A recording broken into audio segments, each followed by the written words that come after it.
सब लोग शॉक हो गए जब उन्होंने देखा कि वो लड़की जिसे सब बचपन से पसंद करते थे आज शादी के मंडप में किसी और की दुल्हन बनकर बैठी है। तब सबको याद आया उसने जो कहा था वो झूठ नहीं था। सब रिग्रेट करने लगे। खुद पे गुस्सा आ रहा था कि काश उस समय समझ लेते। वो लड़की एक रिच बिजनेस फैमिली में पली बड़ी थी। उसे बचपन से पता था कि उसकी शादी उनके 3 बेटे अर्जुन, रोहन और कबीर में से किसी एक से होगी, इसीलिए वो उन तीनों के साथ हमेशा अच्छा बिहेव करती थी। 5 साल पहले एक भयानक भूकंप आया था। उस वक्त उस लड़की ने अपनी जान की परवाह किए बिना गिरती हुई बिल्डिंग में घुसकर इन तीनों को बचा लिया। पर उसने कभी सोचा भी नहीं था कि ये तीनों उस पर नहीं बल्कि उनके घर की मेड की बेटी मीरा पे फिदा हो जाएंगे। पहले तो उसे लगा कि ये सब ड्रामा है, पर एक दिन उसने उन तीनों की बातें सुन ली। तब उसे समझ आया कि 18 साल की दोस्ती और प्यार भरे दिन एक हीरोइक मोमेंट के सामने कुछ भी नहीं थे। उन्होंने कभी दिल से उसे अपना नहीं माना। दिल टूट चुका था। उसने खुद ही अर्जुन की दादी माँ से कहा, मैं अपना रिश्ता बदलना चाहती हूँ। अगर मैं उनकी पत्नी नहीं बन सकती तो कम से कम उनकी बुआ बन जाऊँ। और उसने डिसाइड कर लिया वो अर्जुन के छोटे चाचा विक्रम से शादी करेगी। जब वो घर आई तो सुना कि रोहन ने उसे गिफ्ट भेजा, एक लग्जरी फ्लैट। उस पर उसने पहली बार महसूस किया कि कोई उसे पैम्पर कर रहा है। उसके बाद उसे एक ऑक्शन का इनवाइट मिला। उसने डिसाइड किया कि वो विक्रम के लिए एक खास गिफ्ट खरीदेगी। अगले दिन ऑक्शन हॉल पहुंचते ही मीरा, वो मेड की बेटी, ने उसे टारगेट कर लिया। जब वो बैठने जा रही थी उसके नीचे से चेयर खींच ली गई और वो जमीन पर गिर गई। उसके हाथ कांच के टुकड़ों से कट गए, खून बहने लगा। उसने पलट कर देखा, मीरा और अर्जुन दोनों मुस्कुराते हुए खड़े थे। वो उठी भी नहीं थी कि मीरा ने उसके सर पर रेड वाइन डाल दी। सब लोग हंसने लगे। वो बेइज्जती से भर गई। जब तीनों भाइयों को पता चला कि वो 6 दिन बाद शादी कर रही है तो वो तुरंत उससे मिलने आए। रोहन चिल्लाया, अगर तूने मुझसे शादी की तो तेरा अंजाम और बुरा होगा। लड़की ने शांत स्वर में कहा, मैं 6 दिन बाद शादी कर रही हूँ, पर दूल्हा तुम नहीं हो। उन्हें यकीन नहीं हुआ। उन्होंने सोचा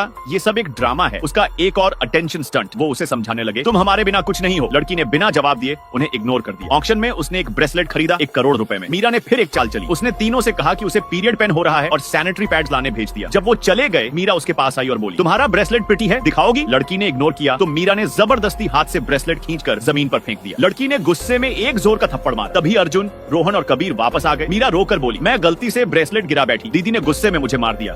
लड़की चिल्ला उठी, मैंने ये ब्रेसलेट तुम लोगों के लिए नहीं खरीदा था, तुम जैसे घटिया लोगों के लिए नहीं। ये सुनकर तीनों ने उसे एक कीचड़ के तालाब में फेंक दिया, जबकि वो स्विमिंग नहीं जानती थी। वो डूबने लगी, पर उन्होंने सोचा ये अटेंशन के लिए ड्रामा कर रही है। वो उसे छोड़कर चले गए। किसी तरह उसे हॉस्पिटल पहुंचाया गया। नर्स ने कहा, इस लड़की की पहली बार भी रिब्स टूट चुकी थी, फिर भी जिंदा है, ये एक मिरेकल है। अर्जुन और उसके भाई ये सब सुनकर भी उसे झूठी समझने लगे। उन्हें लगता रहा कि मीरा ही उनका भूकंप वाली सेवियर थी। वो उसे फेक ड्रामा क्वीन कहकर इंसल्ट करते रहे। शादी का दिन आ गया। लड़की ने अपने आंसुओं के साथ मेकअप लगाया और नई जिंदगी की तरफ कदम बढ़ाया। अर्जुन और रोहन सोच रहे थे, देखते हैं बिना दूल्हे के शादी कैसे करेगी। उन्हें क्या पता था लड़की सच में अपने दूल्हे विक्रम के साथ शादी करने जा रही है। जैसे ही मंडप में घंटी बजी उसने मन ही मन कहा, जो लड़की कभी प्यार के लिए अपनी सेल्फ रिस्पेक्ट खो बैठी थी वो आज फिर से जिंदा हो गई है।